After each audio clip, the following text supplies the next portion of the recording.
আজ চাঁদপুর যাচ্ছেন প্রধানমন্ত্রী, উদ্বোধন করবেন খাল পুনঃখনন কার্যক্রম, যোগ দেবেন ফ্যামিলি কার্ড বিতরণ অনুষ্ঠানে। স্থানীয় সরকার নির্বাচনে মেকানিজমের শঙ্কা বিরোধী দলীয় নেতার, যুক্তরাষ্ট্রের সঙ্গে বাণিজ্য চুক্তি নিয়ে জামায়াতের সাথে আলোচনা করেনি। তৎকালীন সরকারের পক্ষ থেকে কোনো একজন মানুষ এই বিষয় নিয়ে আমাদের সাথে একটা শব্দ উচ্চারণ। শ্রম আইন লঙ্ঘন করা ৭,০০০-এর বেশি ওয়ার্ক ভিসা বাতিল করল সৌদি সরকার, চলছে অভিযান, আতঙ্কে প্রবাসীরা। স্বাগত নিউজ 24 সংবাদে। প্রবাসী সংবাদের সঙ্গে আছি আমি মেহেরুন্নেসা মেঘলা। দেখছিলেন বিআরবি কেবলস সংবাদ শিরোনাম। দীর্ঘ ২২ বছর পর চাঁদপুর সফরে যাচ্ছেন প্রধানমন্ত্রী তারেক রহমান। উদ্বোধন করবেন দুটি খালের পুনঃখনন কার্যক্রম, যোগ দেবেন ফ্যামিলি কার্ড বিতরণের আয়োজনে। তার আগমন ঘিরে জেলা জুড়ে বইছে উৎসবের হাওয়া। সব প্রস্তুতি নিয়ে রেখেছে প্রশাসন ও স্থানীয় বিএনপি। খোকন কর্মকারের তথ্যচিত্রে ডেস্ক রিপোর্ট।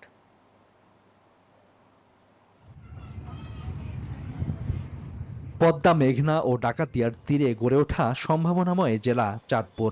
নদী, ইলিশ ও প্রাকৃতিক সৌন্দর্যে পরিচিত এই জেলা সম্ভাবনায় ভরপুর, তবে নানা সমস্যায় পিছিয়ে দীর্ঘদিন। এবারও উন্নয়নের বার্তা নিয়ে চাঁদপুর যাচ্ছেন প্রধানমন্ত্রী তারেক রহমান। তাই জেলা জুড়ে বইছে উৎসবের আমেজ। রাস্তাঘাট ছেয়েছে ব্যানার ফেস্টুনে, প্রস্তুত মঞ্চ। বিভিন্ন দাবিতে আশাবাদী জেলাবাসী। মাননীয় প্রধানমন্ত্রী দেশ নায়ক তারেক রহমানকে আমাদেরকে নির্দেশ দিয়েছে কোনো ধরনের পোস্টার ব্যানার যেন আমরা না করি। সকল পর্যায়ের মানুষ যেমন আনন্দে আছেন এবং চাঁদপুরের নেতাকর্মীরাও আনন্দ উচ্ছ্বসিত। আমরা চাচ্ছি যে যারা আমাদের শিক্ষিত বেকার যুবক আছে ওদের একটা কর্মসংস্থানের ব্যবস্থা যদি উনি করে দেয় তাহলে আমরা সবাই খুশি থাকবো আর কি। অর্থনৈতিক যে অঞ্চল সেটা অলরেডি অনুমোদন করা হয়েছে, সেটা চলমান আছে এবং আমরা চেষ্টা করব সেটা যেন হয়। চাঁদপুরে শাহরাস্তি উপজেলার খোদ্দ ও সদরের বিশ্বখালের পুনঃখনন উদ্বোধন করবেন প্রধানমন্ত্রী। যোগ দেবেন সরকারি কলেজ মাঠে ফ্যামিলি কার্ড বিতরণ অনুষ্ঠানে। জেলা বিএনপির সাংগঠনিক সভাতেও অংশ নেবেন। চাঁদপুর যাওয়ার পথে কুমিল্লার বড়ুয়ায় লক্ষ্মীপুর বাজার মাঠে বক্তব্য রাখবেন প্রধানমন্ত্রী Tarique Rahman. Desk report, news 24। স্থানীয় সরকার নির্বাচনে মেকানিজম করে জামায়াতের প্রার্থীদের হারানো হতে পারে, শঙ্কা জানালেন বিরোধী দলীয় নেতা ও দলটির আমির ডক্টর শফিকুর রহমান। শুক্রবার রংপুর সফরে এই কথা বলেন তিনি। কথা বলেন যুক্তরাষ্ট্রের সঙ্গে বাংলাদেশের বাণিজ্য চুক্তি নিয়েও। দাবি করেন এই চুক্তি সইয়ের আগে জামায়াতের সঙ্গে আলোচনা করেনি অন্তর্বর্তী সরকার। রেজাউল করিম মানিকের তথ্য ছবিতে ডেস্ক রিপোর্ট। সারা দেশে স্থানীয় সরকার নির্বাচনের প্রস্তুতি চলছে। এমন ডামাডোলের মধ্যেই সাংগঠনিক সফরে রংপুরে বিরোধী দলীয় নেতা ও জামায়াত ইসলামের আমির ডাক্তার শফিকুর রহমান। জেলা শিল্পকলা অডিটোরিয়ামে যোগ দেন দলের সুধী সমাবেশে। তার বক্তব্যে উঠে আসে স্থানীয় সরকার নির্বাচন প্রসঙ্গ। জানান সুষ্ঠু নির্বাচন নিয়ে শঙ্কার কথা। আগামী স্থানীয় সরকার নির্বাচনে কি হবে আল্লাহ ভালো জানে, কিন্তু মনে রাখতে হবে যুদ্ধ করে জয় করতে হবে। বিনা যুদ্ধে কোথাও জয় আসবে না। এটাও মনে রাখবেন, টাকা পয়সা খরচ করে কেউ কিছু করতে পারবে না। অন্য মেকানিজম দিয়ে আমাদেরকে হারানোর চেষ্টা করা হবে। সাংবাদিকদের সঙ্গেও কথা বলেন জামায়াত আমির। উঠে আসে যুক্তরাষ্ট্রের সঙ্গে বাণিজ্য চুক্তির ইস্যু। বলেন সই হওয়ার আগে এই চুক্তি নিয়ে তার দলের সঙ্গে আলোচনা করেনি অন্তর্বর্তী সরকার। যে সরকারের পক্ষ থেকে কেউ আমাদের সাথে এই বিষয় নিয়ে কোনো আলোচনা করে নাই। এখনো আমি অত্যন্ত দায়িত্ব নিয়ে বলছি, তৎকালীন সরকারের পক্ষ থেকে কোনো একজন মানুষ এই বিষয় নিয়ে আমাদের সাথে একটা শব্দ উচ্চারণ করে। এর আগে রংপুর ও দিনাজপুর অঞ্চলের উপজেলা ও থানা আমিরদের সম্মেলনে অংশ নেন বিরোধী দলীয় নেতা। বলেন দেশের ৭০% মানুষ গণভোটের পক্ষে রায় দিলেও সরকার তা অগ্রাহ্য করছে। Desk report, news 24। শ্রম আইন লঙ্ঘনের অভিযোগে হাজার হাজার প্রতিষ্ঠানের বিরুদ্ধে অভিযান চালিয়েছে সৌদি আরব সরকার। গালফ নিউজ জানায় এই অভিযানে ৭,২০০টিরও বেশি ওয়ার্ক ভিসা বাতিল করা হয়েছে। একই সঙ্গে এসব প্রতিষ্ঠানের জন্য গুরুত্বপূর্ণ সরকারি সেবাও স্থগিত করা হয়েছে।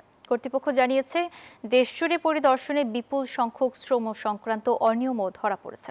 ডিজিটাল নজরদারির অংশ হিসেবে অবৈধ গৃহকর্মী সেবা প্রচারের অভিযোগে ২৩৮টি সামাজিক যোগাযোগ মাধ্যম অ্যাকাউন্টের বিরুদ্ধেও ব্যবস্থা নেওয়া হয়েছে। অবৈধ অভিবাসী ও ভুয়া নিয়োগ প্রক্রিয়া বন্ধ করার জন্য সৌদি সরকারের এটি কঠোর পদক্ষেপ। এতে আতঙ্কে প্রবাসীরা।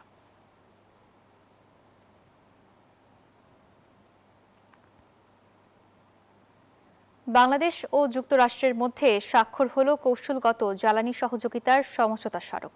স্থানীয় সময় বৃহস্পতিবার সকালে ওয়াশিংটন ডিসিতে মার্কিন জ্বালানি দফতরে বাংলাদেশের পক্ষে সমঝোতা স্মারকে স্বাক্ষর করেন পররাষ্ট্রমন্ত্রী ডক্টর খলিলুর রহমান এবং যুক্তরাষ্ট্রের পক্ষে জ্বালানি মন্ত্রী ক্রিস রাইট। বিশ্ববাজারের অনিশ্চয়তার এই সময়ে চুক্তিটি বাংলাদেশকে দেবে সাশ্রয়ী জ্বালানি সরবরাহ, উৎসের বহুমুখীকরণ এবং দীর্ঘমেয়াদী জ্বালানি নিরাপত্তার নতুন ভিত্তি।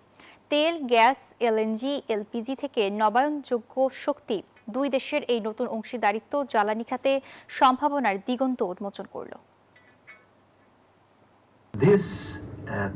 সমঝোতা স্মারকটি বাংলাদেশ যুক্তরাষ্ট্র সম্পর্কের অগ্রগতির আরও একটি মাইলফলক। এই উদ্যোগে সমর্থনের জন্য প্রধানমন্ত্রী তারেক রহমান ও প্রেসিডেন্ট ডোনাল্ড ট্রাম্পকে ধন্যবাদ জানাচ্ছি। পবিত্র হজ পালনের উদ্দেশ্যে সৌদি আরবে পাড়ি জমাচ্ছেন বাংলাদেশিরা। 14 মে পর্যন্ত মক্কা ও মদিনায় পৌঁছেছেন 56,659 জন হজযাত্রী। এর মধ্যে সরকারি ব্যবস্থাপনায় 4,444 জন, বেসরকারিভাবে গেছেন 52,115 জন। এদিকে সৌদি আরবে এখন পর্যন্ত 10 জন পুরুষ ও 4 জন নারী বাংলাদেশি হজযাত্রী মারা গেছেন।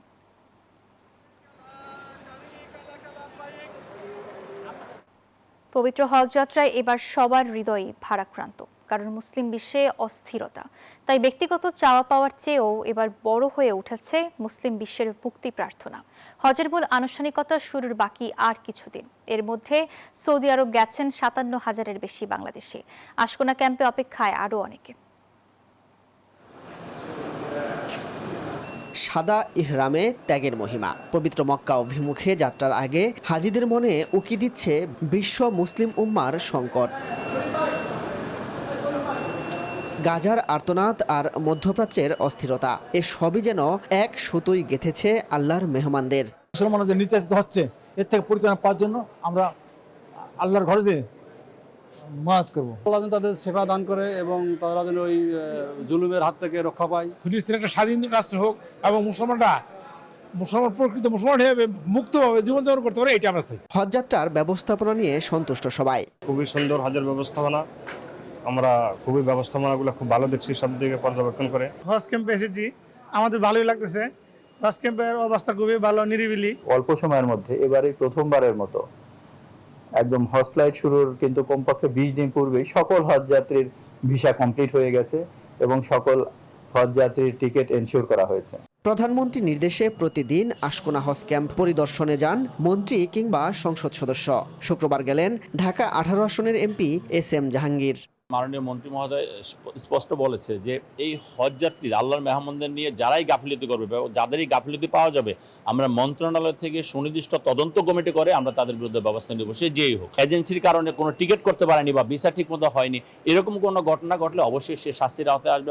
বিদায় বেলায় হাজিরা বলছেন বিশ্ব শান্তির প্রার্থনায় কাবা চত্বরে চোখের পানি ফেলবেন তারা। মাসুদ সুমন, নিউজ 24, ঢাকা। যুক্তরাষ্ট্রের মিশিগানে প্রবাসী বাংলাদেশি শিশুদের অংশগ্রহণে অনুষ্ঠিত হয়েছে নানা প্রতিযোগিতামূলক আয়োজন। বাংলা সাহিত্য পরিষদ USA-এর উদ্যোগে আয়োজিত এই অনুষ্ঠানের লক্ষ্য ছিল নতুন প্রজন্মকে বাংলা ভাষা ও সংস্কৃতির সঙ্গে পরিচয় করিয়ে দেওয়া। অনুষ্ঠানের প্রথম পর্বে শিশু কিশোরদের জন্য অনুষ্ঠিত হয় চিত্রাঙ্কন প্রতিযোগিতা। পরে সংখ্যা লিখন, কুইজ ও সঙ্গীত প্রতিযোগিতায় অংশ নেয় ক্ষুদে প্রতিযোগীরা। অনুষ্ঠানের সভাপতিত্বে ছিলেন সংগঠনের সভাপতি অ্যাডভোকেট মোহাম্মদ মুজিবুর রহমান শাহীন। পরিচালনায় ছিলেন সাধারণ সম্পাদক সঞ্জয় দেব। এছাড়া স্বাগত বক্তব্য দেন সহ সভাপতি ও মুখপাত্র হারান কান্তি সেন। কানাডার টরন্টোর আবৃত্তি সংগঠন উচ্চারণ আয়োজন করতে যাচ্ছে আবৃত্তি উৎসব। আগামী 3 অক্টোবর হবে এই অনুষ্ঠান। এ উপলক্ষে টরন্টো ফিল্ম ফোরামের সংবাদ ও সম্মেলন ও মতবিনিময় সভার আয়োজন করে। এ সময় টরন্টো উচ্চারণের সদস্য, মিডিয়া, সামাজিক ও সাংস্কৃতিক সংগঠনের বিশিষ্ট ব্যক্তিরা উপস্থিত ছিলেন। দীর্ঘ সময় ধরে চলা সংবাদ সম্মেলন ও মতবিনিময় সভায় বক্তারা কবিতা ও সাংস্কৃতিক অঙ্গনে বিভিন্ন দিক তুলে ধরেন।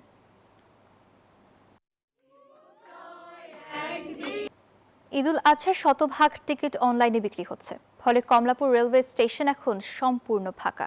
এবার স্টেশনের কাউন্টারগুলোতে টিকিট প্রত্যাশীদের সেই চেনা দীর্ঘ লাইন বা উপচে পড়া ভিড় একদমই নেই। অন্যদিকে বাস কাউন্টারে চাপ নেই, পর্যাপ্ত টিকিট পাচ্ছেন যাত্রীরা।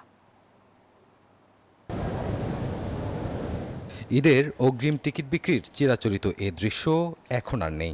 রাজধানীর কমলাপুর রেল স্টেশনে ফাঁকা পড়ে আছে টিকিট কাউন্টারগুলো, নেই টিকিট প্রত্যাশীদের কোনো লাইন। ভোগান্তি কমাতে এবং কালোবাজারি রোধে এবার ঈদুল আজহার শতভাগ টিকিট বিক্রি হচ্ছে অনলাইনে। গত 13 মে শুরু হয়েছে অনলাইনে রেলের টিকিট বিক্রি। যদি তার সম্মানিত যাত্রীর টিকিটের সাথে তার এনআইডির মিল পাওয়া না যায়, তাহলে তাকে বিনা টিকিট হিসেবে চিহ্নিত করা হবে। আমাদের পক্ষ থেকে যে সতর্কতা যেটা বলার, সেটা আমরা বলি যে রেলের নির্দিষ্ট সার্ভার ছাড়া অন্য কোথাও বা কারো কাছ থেকে টিকিট ক্রয় করবেন না। আসন্ন ঈদুল আজহা উপলক্ষে যাত্রী যাতে নির্বিঘ্নে স্বাচ্ছন্দ্যে বাড়ি যেতে পারে, সেই ব্যবস্থা করার জন্য আমরা সর্বোচ্চ চেষ্টা করছি। অনলাইনে টিকিটের জন্য চলছে তীব্র প্রতিযোগিতা। রেলওয়ে কর্তৃপক্ষের দাবি, যাত্রী ভোগান্তি শূন্যে নামিয়ে আনতেই এই ডিজিটাল ব্যবস্থা জোরদার করা হয়েছে। অন্যদিকে পরিবহন সংশ্লিষ্টরা জানিয়েছেন, এবার দূরপাল্লার বেসরকারি বাসের অগ্রিম টিকিট বিক্রি শুরু হয়েছে গত 8 মে থেকে। ঈদের আগের দিন পর্যন্ত যে কোনো দিনের টিকিট এখন সংগ্রহ করতে পারছেন সাধারণ মানুষ। সবগুলা গাড়িতেই যাত্রীর অনেক চাপ, এবং আমাদের হচ্ছে 23, 24, 25 এই তারিখগুলোতে বেশি সেল হচ্ছে। যাত্রীদের এই তারিখের টিকিটগুলোর প্রতি চাহিদা বেশি। চট্টগ্রাম কক্সবাজার রোডে একটু চাপ আছে, আর সিলেট রোডে মোটামুটি আর 24 তারিখ, 25, 26 এই 3 দিন চাপ থাকে আর কি।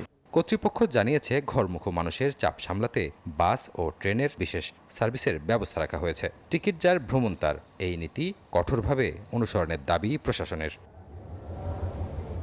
রাজু মাহমুদ, নিউজ 24, ঢাকা।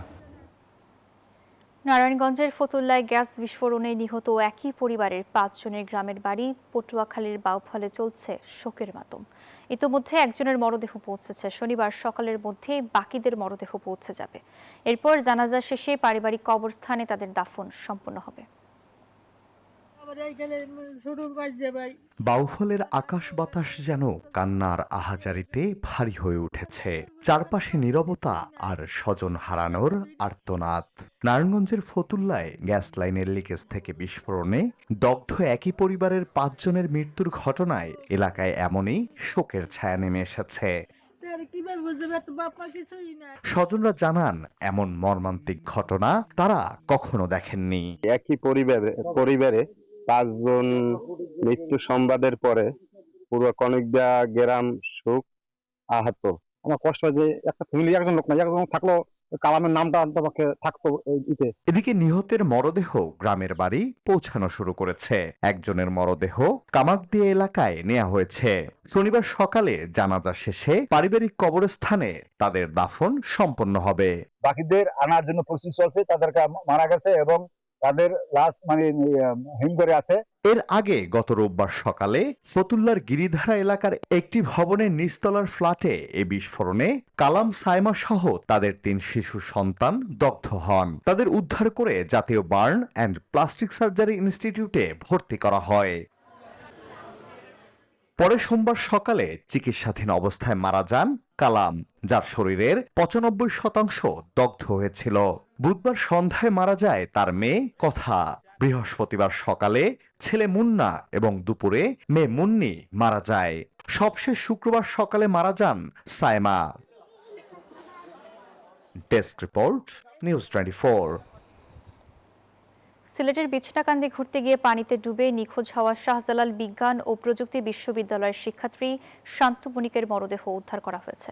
শুক্রবার রাত 10টার দিকে তার মরদেহ উদ্ধার করা হয় বলে জানিয়েছেন শাবিপ্রবির প্রক্টর। পুলিশ জানায়, শুক্রবার বিকেলে 10 বা 11 জনের একটি গ্রুপ বিছনাকান্দি ঘুরতে যান। সেখানে সাঁতার কাটতে নামেন তারা। এই সময় বৃষ্টি আর উজান থেকে হঠাৎ ঢল নামলে পানির স্রোত বেড়ে যায়। প্রবল স্রোতের তোড়ে শান্ত বণিক পানিতে তলিয়ে নিখোঁজ হন। পরে স্থানীয়রা পুলিশকে খবর দিলে ঘটনাস্থলে গিয়ে উদ্ধার কাজ শুরু করে। শান্ত বণিক বিশ্ববিদ্যালয়ের 2023-24 শিক্ষাবর্ষের তেল ও খনিজ প্রকৌশল বিভাগের শিক্ষার্থী। তার গ্রামের বাড়ি ঠাকুরগাঁওয়ে।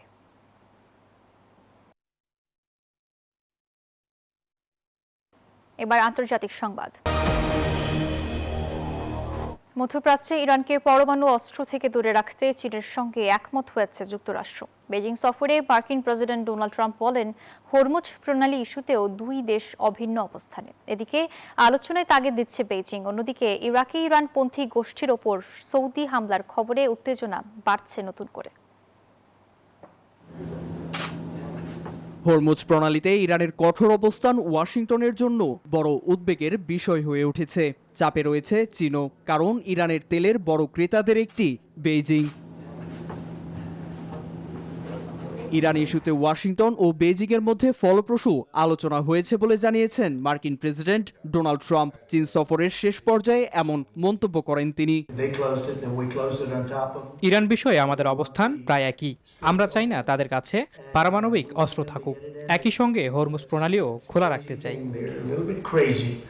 তবে মধ্যপ্রাচ্যের চলমান সংকট নিরসনে আরও বিস্তৃত আলোচনা ও সমঝোতার প্রয়োজন রয়েছে বলে জানিয়েছে চীন। দেশটির পররাষ্ট্র মন্ত্রণালয় বলছে, ওয়াশিংটন ও তেহরানের মধ্যে কার্যকর চুক্তিতে পৌঁছানো জরুরি।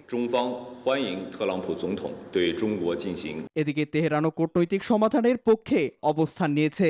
ভারতের দিল্লিতে ব্রিক্স পররাষ্ট্রমন্ত্রীদের সম্মেলনে ইরানের পররাষ্ট্রমন্ত্রী আব্বাস আরাকচি বলেন, সামরিক চাপের মুখে ইরান নতি স্বীকার করবে না। আমরা মাতৃভূমির সার্বভৌমত্ব রক্ষায় প্রস্তুত। কূটনীতিকে অগ্রাধিকার দিতে চাই, তবে আগ্রাসন বা হুমকি মেনে নেওয়া হবে না। সবাইকে এই বর্বরতার নিন্দা জানানোর আহ্বান জানাচ্ছি। সম্মেলনের এক পর্যায়ে ইরানে হামলার অভিযোগ ঘিরে সংযুক্ত আরব আমিরাতের প্রতিনিধিদের সঙ্গে উত্তপ্ত বাক্য বিনিময়েও জড়ান ইরানি পররাষ্ট্রমন্ত্রী। আবুধাবিকে নীতি পরিবর্তনের আহ্বান জানান তিনি। এর মধ্যেই নতুন এক প্রতিবেদন প্রকাশ করেছে বার্তা সংস্থা রয়টার্স। প্রতিবেদনে দাবি করা হয়েছে, ইরানের পাশাপাশি ইরাকেও বিমান হামলা চালিয়েছে সৌদি আরব। হামলার লক্ষ্য ছিল তেহরান সমর্থিত শিয়া গোষ্ঠী কাতাইব হিজবুল্লাহর সামরিক স্থাপনা। নীরব দাস, নিউজ 24। আর এই ছিল প্রবাসের সংবাদে। এতক্ষণ সঙ্গে থাকার জন্য ধন্যবাদ।